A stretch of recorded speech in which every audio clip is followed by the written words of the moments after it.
तो मेरे भाइयों मैं वापस आ चुका हूँ वन पीस के चैप्टर 1127 के साथ और सभी लोग खुशियां मनाओ क्योंकि गायब स्ट्रो हैट्स का पता चल चुका। वो समुद्र से लोप होने के बाद किधर गए और इस चैप्टर को देखकर पता चल जाता है कि आगे हमारा एक न्यू एडवेंचर वेट कर रहा है। तो सभी लोग फायर्ड अप हो जाओ। Castle of LIGO and giant monsters हम सभी का एल्बाफ में इंतजार कर रहे हैं अपने दांतों को पहना करके। इस बार का चैप्टर कोई भी नया बवाल लेकर नहीं आया और कंटेंट भी यूजुअल से थोड़ा लेस है, बट ये पूरी तरह से हमें निराश नहीं करता। इसलिए अब नजर डालते हैं अपने चैप्टर की तरफ। चैप्टर 1127 जिसका टाइटल है एडवेंचर इन मिस्टीरियस कंट्री, जिसके कवर पेज पर हम यामाटो इनुराशी को देखते हैं और यहाँ पर मिस्टर डोगेस यानी इनुराशी खुद परेशान है वानों में चल रही किडनैपिंग से। तो तुम्हें क्या लगता है कौन होगा इन किडनैपिंग्स के पीछे, जो सुंदर महिलाओं के पीछे पड़ा हुआ है नहा धोकर?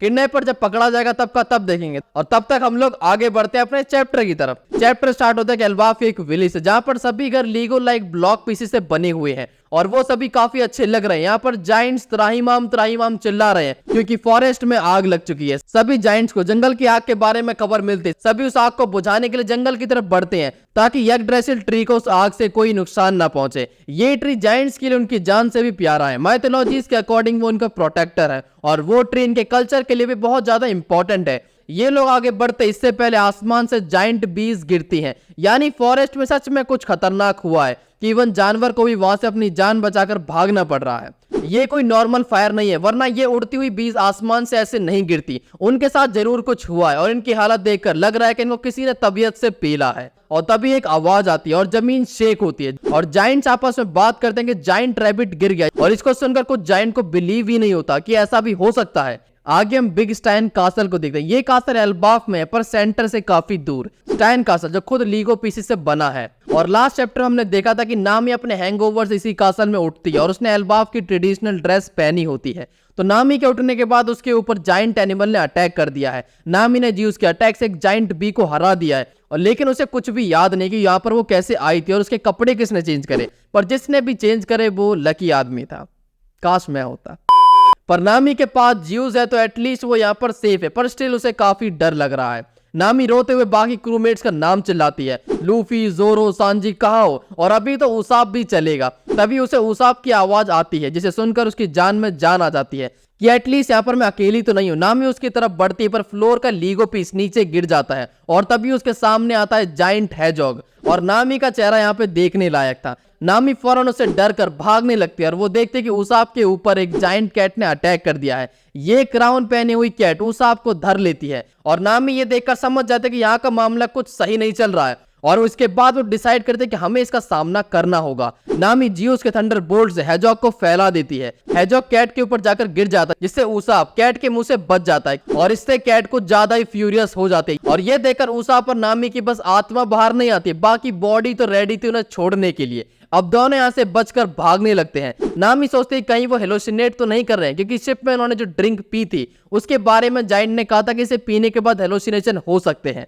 अब दोनों विंडो पर आ चुके हैं और उनके पीछे से कैट आ रही है। उसाप कहता है कि नामी तो ने कहा था कि हेलोसिनेशन हो सकता है, अगर ऐसा है तो ये कैट बस हमें दिख रही है, रियलिटी में नहीं है। उसाप कैट का सामना करता है बट कैट रियल और उसके आसपास की सारी चीजें भी। कैट के अटैक से उसाप बालकनी से उड़ता हुआ कासल के बैकयार्ड में आकर गिरता। ये अटैक सच में पावरफुल था। कैट दीवार को तोड़ते हुए नामी के साथ नीचे आ जाती है और तभी ये कैट एक लायन में ट्रांसफॉर्म हो जाती है। मतलब कैट का यहाँ पे एवोल्यूशन हो गया है और वो फिर से उनके ऊपर अटैक करती है। ये लायन इन दोनों की चटनी बना पाता। इससे पहले सांजी, जोरो, लूफी आ जाते हैं। सांजी का फ्रिज जानबे, लूफी का गियर 4 और जोरो का ब्लैक रोब ड्रैगन ट्विस्टर कंबाइन अटैक से ये लोग लायन का कुत्ता भर देते हैं। बेचारा लायन, उसे क्या पता उसके सामने उसके पिताजी आ गए हैं। ये कॉम्बो अटैक सेम चैप्टर 162 के सेंडोरा लिजार्ड को पेलने वाले पैनल की तरह है, बस इस बार तीनों के अटैक चेंज हो गए हैं। तीनों से पिलने के बाद लायन फिर से कैट फॉर्म में आ जाता है। लूफी, जोरो और सांजी ने भी वाइकिंग के आउटफिट पहने हुए हैं। लूफी के हेलमेट पे लॉन्ग हॉर्न्स लगे हैं जैसा मैंने एक्सपेक्ट किया था। लूफी का आउटफिट वैसा ही निकला बट जोरो की ड्रेस से मैं थोड़ा अमेज हूं। जोरो ने फर केप पहना हुआ है और आंखों पर मास्क लगाया है। जोरो यहाँ पर बिल्कुल जोरो के पोज में खड़ा हुआ जैसे यहाँ पर कुछ हुआ ही नहीं है। और बिल्ले के पिलने के बाद सांजी नामी से कहता है क्या तुम ठीक हो? और नामी की जान में भी जान आ गई है तीनों को यहाँ पर देखने के बाद। सांजी का आउटफिट भी अच्छा, एक नाइट जैसा जो काफी सही लग रहा है। बस वो कुत्ते वाली हरकतें सांजी से इस आर्क में ना कराए तो, और मैं चाहता हूँ प्लीज ना कराए। इतने अच्छे कैरेक्टर की माँ बहने कर दी है। और यहाँ पर सांजी के पास भी एक स्वॉर्ड है। लूफी का आउटफिट भी काफी अच्छा लग रहा है। उसके हेलमेट पे हॉर्न्स है और एक एक्स उसकी बैक पर है और बूट भी आउटफिट से मैच कर रहे हैं। तो भाइयों ये बताओ वाइकिंग वाली वाइब आ रही है कि नहीं? कमेंट्स में वाइकिंग से रिलेटेड कुछ भी कमेंट कर दो। नाम ही तो देख लिया, बस रॉबिन को और देख लो इस आउटफिट में, फिर जीने का मजा शुरू हो जाएगा।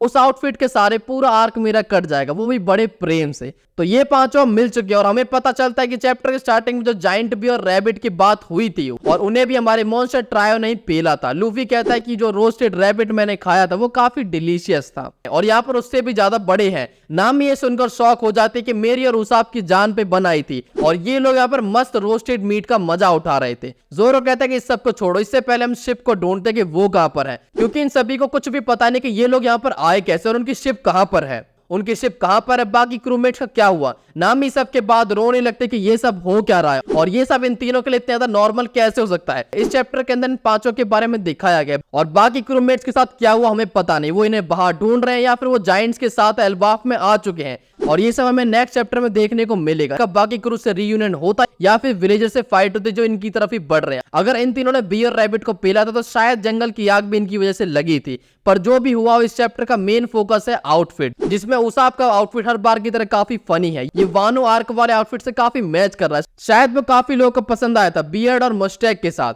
जैसा मैंने सोचा था उसाब की इस आर्क में शुरुआत वैसी ही हुई, लो एस्टीम और भारी डर के साथ, यानी चीजें वैसे ही रहेंगी, उसके लिए काफी टफ होने वाली आगे और उसके बाद राइज होगा गॉड उसाब का। ये चैप्टर काफी नटखट था, आने को तैयार ही नहीं था, इसका वेट करते करते मुझे नींद आने लगी। तो ये था हमारा चैप्टर 11 और 27। नेक्स्ट वीक ब्रेक है, मतलब कोई चैप्टर आने वाला नहीं है, बट कुछ आएगा, वो होगा मेरी वीडियो। थोड़े अच्छी अच्छी वीडियोस मैंने प्लान करी है, उनकी स्क्रिप्टिंग हो चुकी है, बस रिकॉर्ड करनी, एडिट करनी और डाल देना और फिर तो मुझे देख के मुझे बताना कि तुम्हें वो वीडियो कैसी लगी। और हमारे सेकंड चैनल को सब्सक्राइब करना मत भूलना, वहां पर मैं कुछ यूनिक करने वाला हूँ जो इस चैनल पे नहीं कर सकता मैं, शायद क्योंकि तुम लोग देखते नहीं हो वो चीजें।